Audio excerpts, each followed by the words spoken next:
Hello dear students, in this video we are going to discuss about speed time graphs or velocity time graphs. Please note that as we are only discussing about one dimensional motion, that is bodies moving in straight line, we can alternatively use word speed or velocity. So I may call speed time graph or velocity time graph, they are one in the same. Now in speed time graph, you can understand that speed is a dependent quantity and time is an independent quantity, and hence time is represented on x-axis and speed is represented on y-axis. We have taken a simple example to represent speed time graph. You can see that we have taken time intervals of 1 second and we have indicated velocity of the body over period of 4 seconds. In first second, body is moving with 10 meter per second. In second segment, it is moving with 20 meter per second. In third second, its speed is 25 meter per second. And in last, its speed is 40 meter per second. We are now going to plot these values on the graph. You can see that for first second on y-axis, velocity is 10 meter per second. On 2 seconds interval, the speed of the body is 20 meter per second. In third, it is 25 meter per second, and last it is 40 meter per second. We have labeled these segments as first segment, second segment, third segment and fourth segment. You can note the labels of the graph. On x-axis, we have shown time along with unit of time, that is second, and on y-axis we have shown velocity along with unit of velocity, that is meter per second. On the right hand side, we are going to discuss about gradients of speed time graph. We know that formula for gradient of the graph is y2 minus y1 upon x2 minus x1. Now what are we indicating on y-axis? On y-axis, we are indicating velocity. So y2 indicates some value of velocity, that is v2, and y1 indicates another value of velocity, that is v1. So in the numerator, we will have v2 minus v1. x2 and x1, they indicate some values of time, and so in the denominator, we will be able to replace x with t2 minus t1. So v2 minus v1 gives us delta v, that is difference in velocity, and t2 minus t1 gives us difference in time. Now what is change in velocity per unit time? Delta v is change in velocity and delta t shows how much time body takes to change that velocity. So change in speed or change in velocity per unit time is nothing but acceleration, and hence gradient of speed time graph gives you acceleration of the body. This is one of the most important concept in speed time graph or motion chapter, as many questions based on speed time graphs, they ask you to calculate acceleration from the graph. And so whenever they ask you to calculate acceleration from speed time graph, you have to calculate gradient of that graph. So we have said gradient of speed time graph gives you acceleration. Now we will calculate gradients of two different segments shown in the graph, that is segment 2 and segment 3, and we'll compare acceleration of the body between two different segments. For the segment 2, we have written y2 minus y1 upon x2 minus x1. y2 is this point and hence its value is 20, and y1 is this point and hence its value is 10. So in the numerator we have 20 minus 10. x2 is having value 2 and x1 is having value 1. So denominator is 2 minus 1. Further calculating, we will get answer 10. As we said, gradient of speed time graph is acceleration, gradient calculated will have units of acceleration, that is meter per second square. So I understood that in segment 2, acceleration of the body is 10 meter per second square. Now we will talk about segment 3, that is this part of the graph. Again the formula is y2 minus y1 upon x2 minus x1, wherein y2 has value 25 and y1 has value 20. So it is 25 minus 20. In the denominator we have x2 minus x1, that is 3 minus 2, again that is 1. And so for the third segment we get gradient as 5 and with unit meter per second square. So in the third segment, acceleration of the body is 5 meter per second square. Now you can understand that in third segment, acceleration of the body is lesser than the acceleration of the body in second segment. You can also understand by looking at the graph that in the second segment, the steepness of the line is greater compared to that in the third segment. So as the steepness is different, also the accelerations of the bodies are different because steepness indicates gradient. A second segment of the graph has greater steepness, so it is having greater acceleration there, whereas in third segment it has less steepness, so there is less acceleration. In the next part of the video, we are going to discuss about different types of gradients in speed time graph.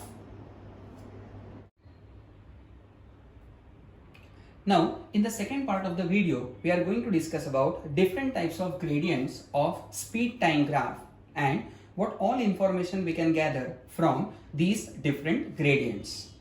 We will right now refer to the first diagram that we have drawn here. You can see the values written for time and speed for this body over 4 intervals. In first second, body is having speed 15 meter per second. In second interval, speed is again 15 meter per second. In third, it is again 15, and fourth also body is having speed 15 meter per second. If I plot these values on the graph, for first second, body will be having 15 units of velocity, that is 15 meter per second. For second interval, it will be again at 15 meter per second. For third, again at 15 meter per second, and fourth also at 15 meter per second. If I join all these points plotted, I'll get a straight line like this. Looking at the line drawn, you can understand there is no gradient or no slope for this line. Now, we can say that over 4 intervals of time, body is showing no change in the speed. As there is no change in the speed of the body, acceleration of the body is 0, because acceleration depends on change in speed of the body. If there is no change in the speed like this, then there is no acceleration, or we say that body is not accelerating. Even looking at the graph, you will be able to answer that body is having 0 acceleration, as gradient of this graph is 0. And we know that gradient of speed time graph is acceleration. So if gradient of the line is 0, then acceleration of the body is also 0. Going to the second graph that we have drawn, we will refer to the table that we have written here. See, in first second, body is moving with 15 meter per second velocity. Over 1 second time, that is going from 1 to 2 seconds, speed of the body increases by 15 units and it reaches to value 30 meter per second. In third interval, speed of the body reaches to 45 meter per second with change of 15 units again. And in last interval, speed of the body is 60 meter per second. You can see that over 4 units of time, speed of the body changes with constant value, that is 50.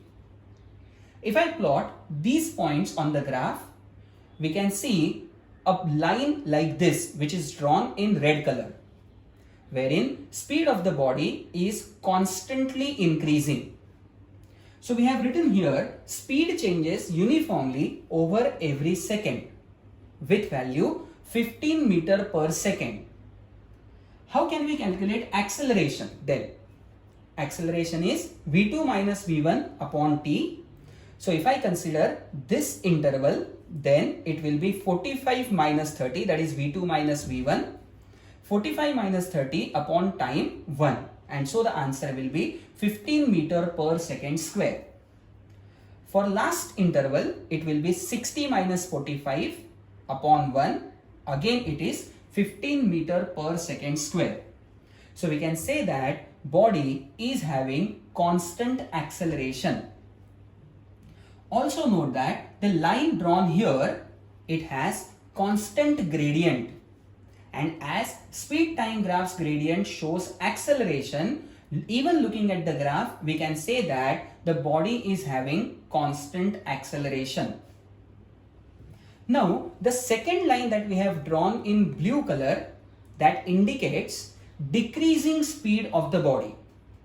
Suppose a car is initially moving with 50 km per hour speed, and that 50 km is shown over here.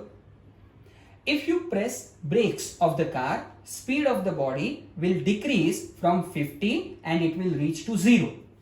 And so the body is decreasing its speed from 50 to 0 over this much interval of time.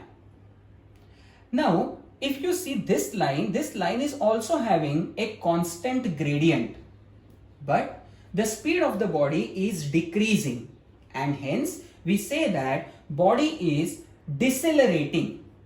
Note that deceleration is opposite word to acceleration. Acceleration is when body is increasing its velocity, whereas deceleration is when body is decreasing its velocity. As gradient of this line is also constant, it has constant slope from here to here. The deceleration of the body is also constant, means from 50 body may reach to 35, then it may reach to 20, it may reach to 5 unit, etc. Now, we will discuss about third graph that we have shown here. We will refer to the values first. In first interval of time, body is moving with 15 meter per second speed. In next interval of time, the speed of the body reaches to 25 meter per second. How much is the change in the speed over 1 to 2 seconds? The change will be 25 minus 15, that is 10 units. From second to third second, body changes its speed from 25 to 30, and hence change in speed over this interval is 5 units. Here the change was 10 units per second, whereas here the change is 5 units per second. From third to fourth interval, there is no change in speed. If I plot these values on the graph, I will be getting graph something like this. Such gradient is known as decreasing gradient, wherein the line has greater slope initially, the slope decreases further, and then the slope becomes 0. Greater gradient, lesser gradient, and 0 gradient. And so we say that gradient is decreasing over time.